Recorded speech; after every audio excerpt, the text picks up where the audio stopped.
సమంత నటించిన మా ఇంటి బంగారం మూవీ సూపర్ హిట్ సక్సెస్ ని అందుకుంది. ఈ మూవీ సక్సెస్ మీట్ ని శామ్ తన భర్త రాజ్ తో కలిసి ఎంతో బాగా సెలబ్రేట్ చేసుకున్నారు. అయితే ఈ సక్సెస్ మీట్ లో సమంత అభిమానులకు అఫీషియల్ గా తన లైఫ్ లో ఒక గుడ్ న్యూస్ అయితే షేర్ చేయకుండానే షేర్ చేసేసింది. మరి ఆ గుడ్ న్యూస్ ఏంటనుకుంటున్నారా? ఈ సక్సెస్ మీట్ కి సంబంధించి శామ్ కేక్ కటింగ్ టైమ్ లో నేను కేక్ కట్ చేయను, మీరే కట్ చేయండి అంటూ తన భర్త రాజ్ చేతే కేక్ కట్ చేయించింది. ఇందులో ఏం సర్ప్రైజ్ ఉందనుకుంటున్నారేమో. అయితే ఈ సక్సెస్ ఈవెంట్ లో శామ్ ధరించిన దుస్తుల్లో తన బేబీ బంప్ అయితే క్లియర్ గా కనిపిస్తుంది.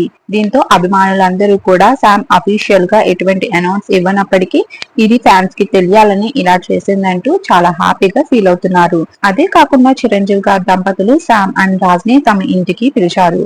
అక్కడ చిరంజీవి వీళ్ళకి బహుమతిని అందించారు. మా ఇంటి బంగారం సక్సెస్ అవ్వడంతో కంగ్రాచులేషన్స్ తెలపడంతో పాటు న్యూ లైఫ్ కి సంబంధించి కంగ్రాట్స్ కూడా తెలియజేశారు. అయితే మా ఇంటి బంగారం సక్సెస్ మీట్ తో పాటు శామ్ తన లైఫ్ లో న్యూ చాప్టర్ అయితే మొదలు పెట్టబోతుంది. దీంతో ఫ్యాన్స్ కూడా ఫుల్ ఖుషి అయిపోతూ చాలా హ్యాపీగా ఫీల్ అవుతున్నారు. సమంత చిరంజీవి గారు ఇంటికి వెళ్లిన కొన్ని ఫొటోస్ కూడా నెట్ లో వైరల్ అవుతున్నాయి. వాటిని కూడా చూసేయండి. ఇక్కడట్లానే శామ్ ఎంతో హ్యాపీనెస్ తో ఉండాలని కోరుకుంటున్నారు. ఇటువంటి మరిన్ని లేటెస్ట్ అప్డేట్స్ ని మీరు మిస్ కాకుండా ఉండాలంటే ఈ వీడియో లైక్ చేసి మన ఛానల్ ని సబ్స్క్రైబ్ చేసుకోండి.